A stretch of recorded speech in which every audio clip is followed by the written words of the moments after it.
Welcome to my YouTube channel बेटा maths continent. देखिए बेटा, मैथ्स कॉन्टिनेंट में आज अपन पढ़ेंगे हाइट एंड डिस्टेंस। मैं हूं दीपक शर्मा, आप लोग पढ़ेंगे बेटा आज क्लास 10th। देखो बेटा, हाइट एंड डिस्टेंस में आज अपन पढ़ने वाले हैं हाइट एंड डिस्टेंस को दूसरे नाम से जानते हैं बेटा, जिसको अपन बोलते हैं एप्लीकेशन ऑफ ट्रिग्नोमेट्री। यानी कि जो ट्रिग्नोमेट्री है, ट्रिग्नोमेट्री एप्लीकेशन किस प्रकार से काम आएगी, ट्रिग्नोमेट्री का यूज अपन किस प्रकार से कर सकते हैं। ठीक है, जैसे कि मान लो यहाँ पर आपके पास में कोई पोल है ना, खंबा मान सकते बेटा, आप यहाँ बैठे हुए हो, तो यहाँ बैठे बैठे अगर आप जिस एंगल से बैठे हुए हो, अगर वो आपको एंगल पता है तो आप यहाँ बैठे बैठे इसकी हाइट मेजर कर सकते हैं। समझ रहे बेटा, आप कोई भी आपके पास में मंदिर है, मंदिर की आप सीढ़ियों बैठे हुए हो, तो मंदिर की हाइट कितनी वो आप फाइंड कर सकते हैं। मेरी बात समझ रहे बेटा, अगर किसी भी आप बिल्डिंग है, उसकी बिल्डिंग की छत पे आप लोग यहाँ बैठे हुए हो, और छत पे बैठे बैठे अपन क्या करने वाले हैं, अपन कितनी हाइट पे बैठे हुए हैं वो अपन फाइंड कर सकते हैं। हाइट पता है आपको, बेस पता है, किस एंगल पे बैठे हुए अपन फाइंड कर सकते हैं। तो इस प्रकार से बेटा अपन क्या करने वाले हैं, इस पूरे चैप्टर में अपन वो फाइंड करने वाले हैं जिसमें ट्रिग्नोमेट्री का यूज कैसे होता है। तो अपन बेटा कुछ जो बेसिक कंसेप्ट है इस चैप्टर का, पहले वो समझाता हूँ मैं आपको। हाइट एंड डिस्टेंस जो चैप्टर है, इसमें सबसे मेन चीज ये बेटा कि आपके पास में कैसा भी इक्वेशन हो, सबसे पहले बनेगा राइट एंगल ट्रायंगल। आप ध्यान रखिए बेटा इस चीज का, हाइट एंड डिस्टेंस में कैसा भी इक्वेशन हो, सबसे पहले क्या बनेगा बेटा, राइट एंगल ट्रायंगल। तो आपके पास बेटा हमेशा इसमें राइट एंगल ट्रायंगल बनता है। ये वाली बात अपने माइंड में बिठाओ बेटा आप कि जो एबीसी जो ट्रायंगल है, इसमें हमेशा क्या बनता है, right angle triangle. Right angle triangle बनाने के बाद में यहाँ पे सबसे खास बात यह है कि 90 डिग्री के सामने वाली साइड हमेशा क्या होती है बेटा, हाइपोटेनियस। ठीक है, थीटा के सामने वाली साइड क्या होती है, परपेंडिकुलर, और बच के जो क्या होता है बेटा, बेस। ठीक है, तो इस प्रकार से हाइपोटेनियस, परपेंडिकुलर और बेस, थीटा के 90 डिग्री के सामने वाली साइड में हाइपोटेनियस होती है, ये बेस होता है बेटा, और थीटा जो भी आपका थीटा होता है ना एंगल, इसका सामने साइड में क्या होती है बेटा, परपेंडिकुलर। तो बच्चे इनमें गलती कर देते हैं कई बार डिनोट करने में। दूसरी बात, इस पूरे चैप्टर में चाहे कैसा भी क्वेश्चन हो, आपको हमेशा तीन ही चीज काम लेनी है, क्या बोलते हैं, साइन, कॉस और टेन। बेटा मैं फिर से रिपीट कर रहा हूँ, हर बच्चे को समझा रहा हूँ ये वाली बात कि इस पूरे चैप्टर में साइन, कॉस और टेन अपन तीन ही चीज की बात करेंगे, चौथी चीज की बात नहीं करेंगे बेटा। एकदम क्लियर? तो साइन, कॉस और टेन की बात करने वाले हैं इसमें। ये वाला फॉर्मूला आपको सब बच्चों को याद होगा बेटा, ठीक है, जिसको मैं हमेशा बोलता रहता हूँ कि पंडित बद्री प्रसाद हर हर बोले। तो इस फॉर्मूले का आप यूज करें बेटा ना। देखो, पी का मतलब होता है परपेंडिकुलर, बी का मतलब बेस, ये परपेंडिकुलर, हाइपोटेनियस, हाइपोटेनियस और बेस। सबसे पहला पेयर होता है साइन का, दूसरा पेयर होता है कोस का, फिर होता है टेन का। ठीक है, फिर यहां से आप नीचे उतर जाइए ऐसे, तो ये हो जाएगा इधर से, समझ गया, कोट, सेक और कोसेक। ठीक है, तो साइन हमेशा क्या होता है बेटा, परपेंडिकुलर अपॉन हाइपोटेनियस, पता होगा आपको। कोस आपके पास में बेस अपॉन हाइपोटेनियस हो जाएगा बेटा। ठीक है, और टेन थीटा वैसे क्या होता है बेटा, परपेंडिकुलर अपॉन बेस। इस पूरे चैप्टर में जो ज्यादा चीज काम आएगी वो टेन काम आती है, बाकी भी काम आते हैं, मैं ऐसा नहीं बोल रहा काम नहीं आएंगे, लेकिन ज्यादा मोस्टली टेन काम आता है बेटा। ठीक है, मेरे हिसाब से बेटा यहाँ तक आपको क्लियर आ गया होगा। अब यहाँ पे कुछ बातें जो है वो आप लोगों को पहले से ही सोचनी पड़ेगी बेटा, जो मैं हमेशा बताना चाहता हूँ आपको। देखो समझे बेटा, यहाँ पे मान लो किसी किस्म में टावर की बात हो, ठीक है, तो आपके पास में टावर एंड कोई भी आपके पास में हाउस या फिर बिल्डिंग की बात हो बेटा, किसकी बात हो, हाउस या फिर बिल्डिंग। ठीक है, तो बेटा आप ध्यान रखिए, टावर और बिल्डिंग में हमेशा टावर बड़ा होगा, बिल्डिंग छोटी होगी। ये बच्चे हमेशा गलती कर देते हैं बेटा इस चीज के अंदर, है ना। तो बेटा आप लोगों को मैं कहना चाह रहा हूँ कि ऐसा कोई क्वेश्चन आ जाए जिसके अंदर मान लो हिल की बात हो, साहब हिल और पोल, पोल का मतलब खंबा होता है बेटा। ठीक है, तो हिल हमेशा बड़ी होगी, पोल हमेशा छोटा होगा, तो बच्चे कई बार क्या कर देते हैं, इसको हमेशा गलती कर देते हैं। ठीक है बेटा, तो अब आप लोगों को दो बातें और समझ में आया। अब यहां से दो बातें और समझ लो जो इस चैप्टर के लिए बहुत बहुत इंपॉर्टेंट है। वो बातें क्या है समझो बेटा। देखो, एक तो इसमें काम आता है एंगल ऑफ एलिवेशन।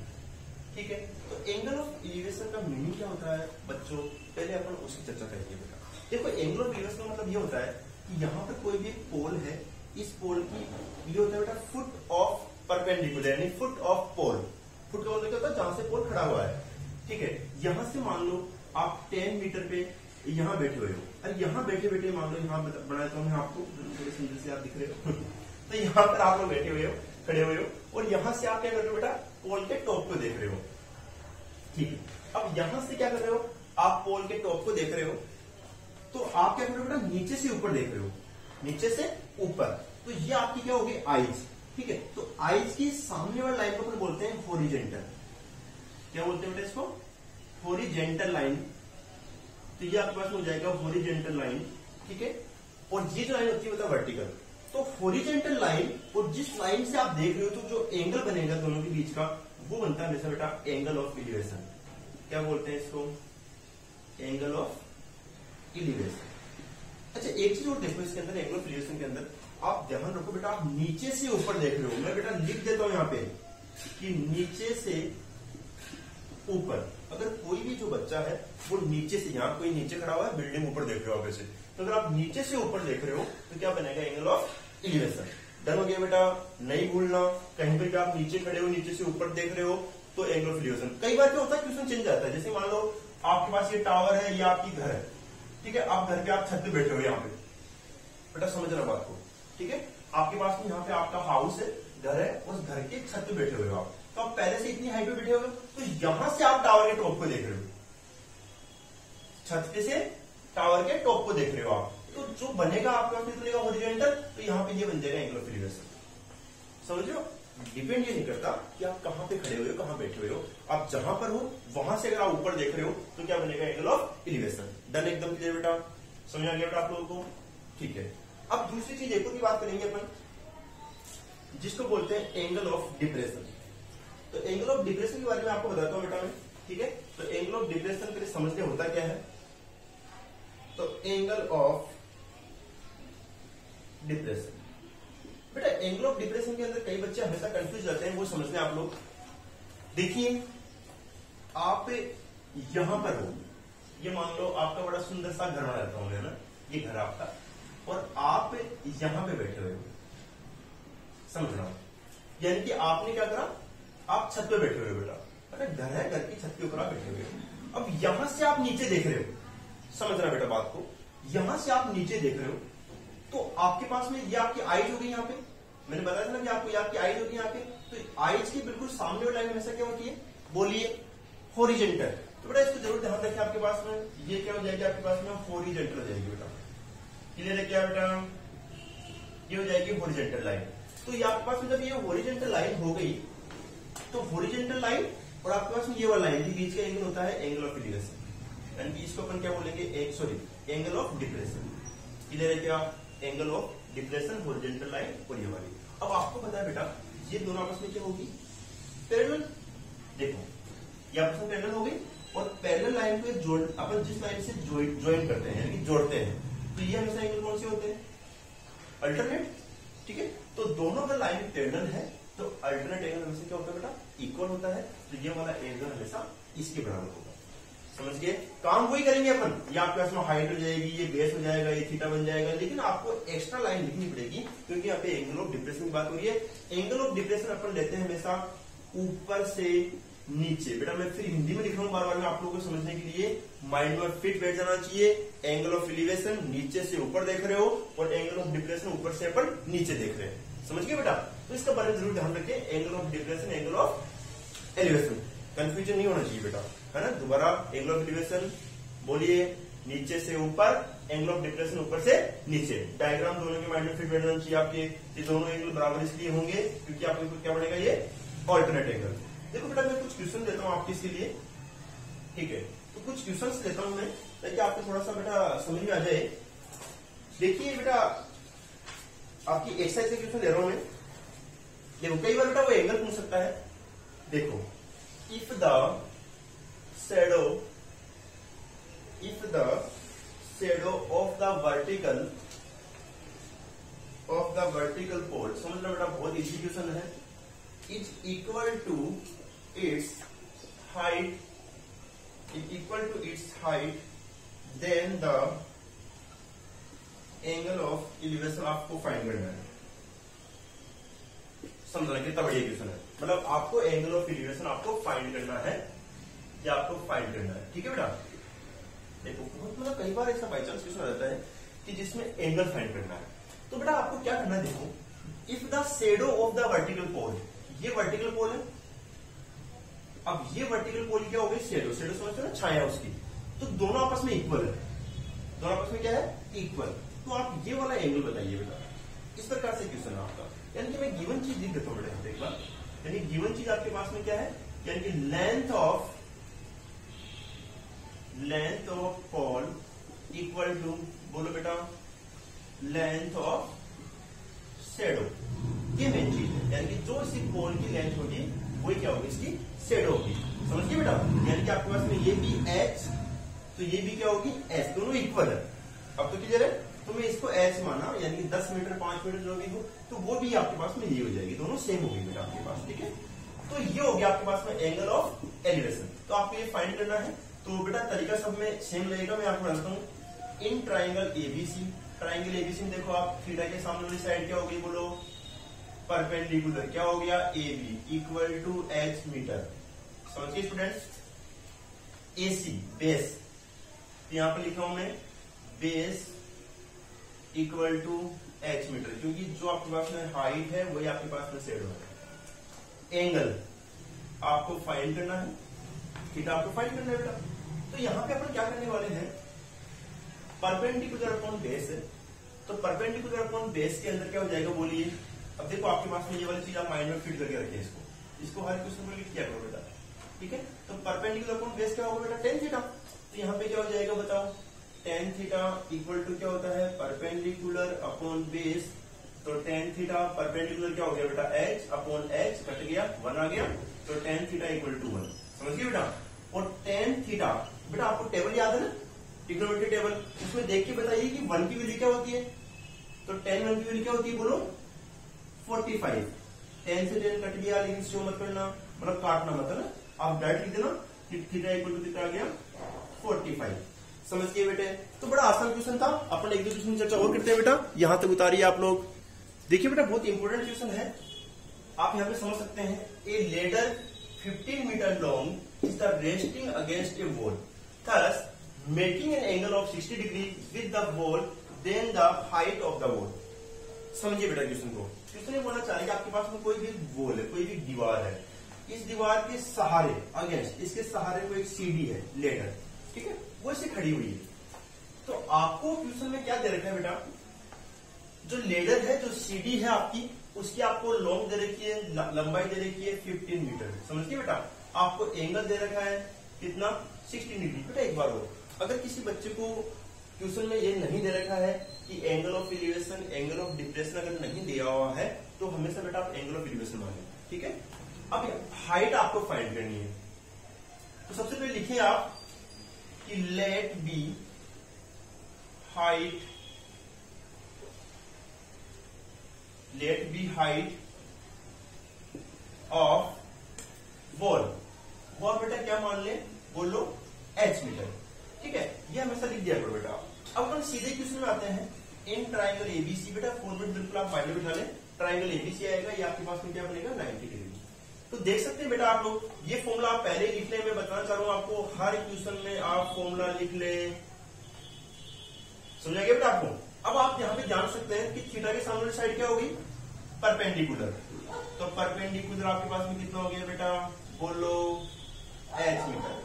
हाइपोटेनस क्या हो गया बेटा, AC इक्वल टू 15 मीटर।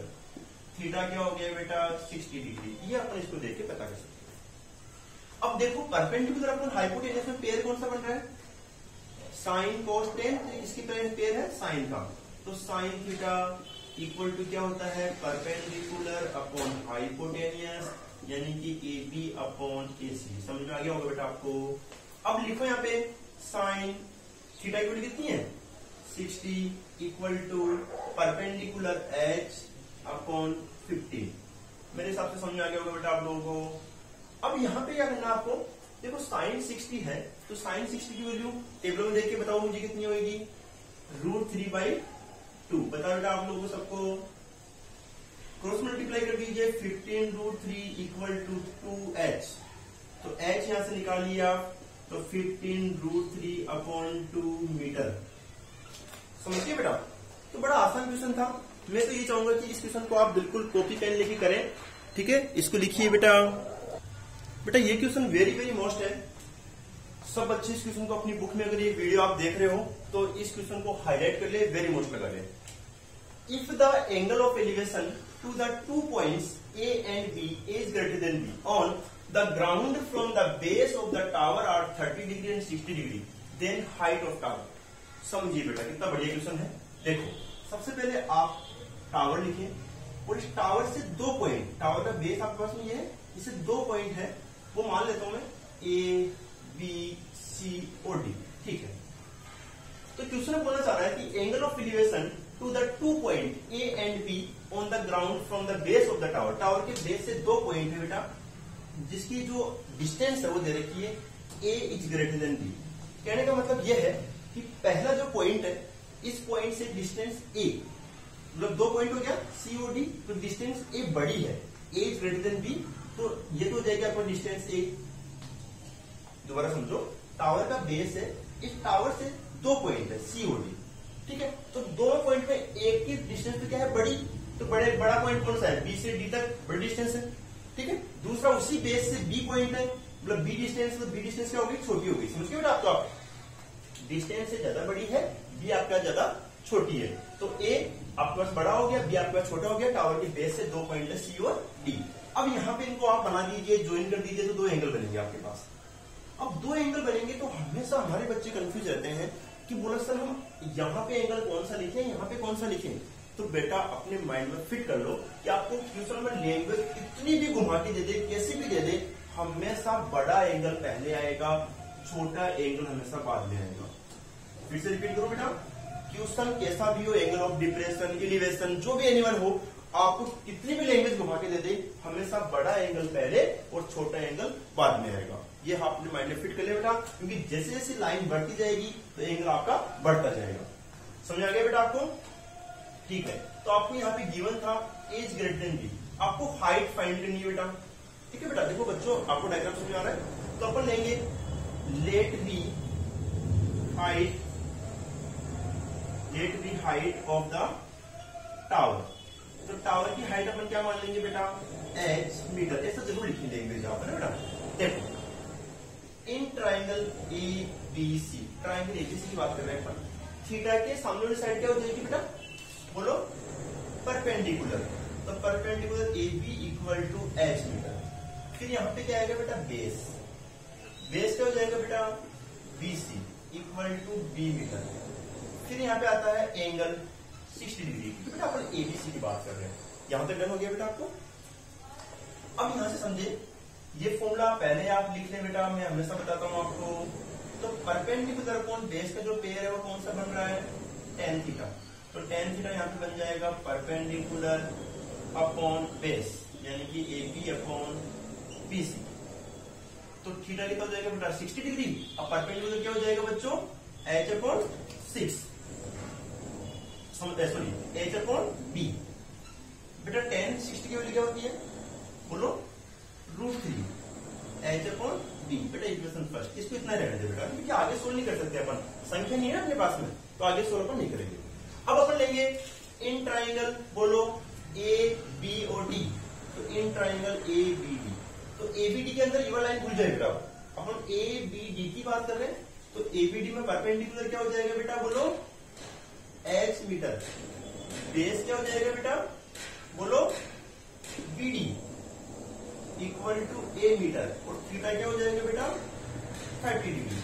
अब परपेंडिकुलर अपॉन बेस वही tan थीटा, बेटा मैं डायरेक्ट कर दूं इस बार, ठीक है। तो tan थीटा, थीटा कितना हो जाएगा 30 और परपेंडिकुलर H अपॉन, समझ आ गया वो बेटा आपको ना। देखो tan 30 की वैल्यू क्या होती है बेटा, 1/√3 और ये H upon A, equation number 2, ठीक है बेटा। अब थोड़ा सा अगर आपको हो तो मैं क्वेश्चन को रफ कर दूं, तो बेटा मैं क्वेश्चन को रफ कर रहा हूं, ठीक है। तो यहां से क्वेश्चन को रफ कर दिया। अब यहां पे आप देख सकते हैं, देखो बेटा, अब आप यहां पे लिख रहा हूं मैं इक्वेशन 1 मल्टीप्लाई इक्वेशन 2, इक्वेशन 1 और 2 को मल्टीप्लाई कर देंगे। तो √3 into 1/√3 H upon B into H upon A, ये कट गया बेटा, सामने क्या बचा 1, ये हो गया H² अपॉन AB। इसको यहां लिखा बेटा, यानी कि H² upon AB equal to 1 आप क्रॉस मल्टीप्लाई कर दीजिए, स्क्वायर हटा के आपके पास ना रूट लग जाएगा। ठीक है, तो ये आ जाएगी क्या, मीटर में हाइट इसकी टावर की। एकदम क्लियर बेटा। तो आपके पास हाइट कितनी आ गई, रूट ए बी। देखिए बच्चों, बड़ा आसान क्वेश्चन था। मैं तो ये चाहूंगा कि इस क्वेश्चन में अपने दोनों को मल्टीप्लाई इसलिए किया ताकि आपके पास में कट जाए और एच की वैल्यू निकल जाए। ठीक है, अपन नेक्स्ट वीडियो में मैं बहुत इंपोर्टेंट क्वेश्चन लाने वाला हूँ हाइट एंड डिस्टेंस के, तो वो देखना नहीं भूले। आज मेरा मकसद था कि इस चैप्टर का थोड़ा सा आपको बेसिक करा दूं मैं, ताकि एंगल ऑफ डेरिवेशन डिस्टेंस में होता क्या है, ऐसा कोई क्वेश्चन जिसमें आपको डिस्टेंस नहीं दे देखिए उसको भी अपन कैसे सोल्व करते हैं, वो मेरा बताने का मेन पर्पज था बेटा आज का। ठीक है, तो आज का बेसिक आपका क्लियर हो गया होगा। अपन नेक्स्ट वीडियो के अंदर बहुत इंपोर्टेंट क्वेश्चन आने वाला हूँ मैं हाइट एंड डिस्टेंस के, वो देखना नहीं भूलें। और दोस्तों बेटा, अगर आपको समझ में आ रहा है तो प्लीज आप लाइक जरूर करें, कमेंट्स करें, शेयर करें, सब्सक्राइब करें, और मेरे नेक्स्ट वीडियो को आप जरूर देखिए बेटा। Okay, thank you students.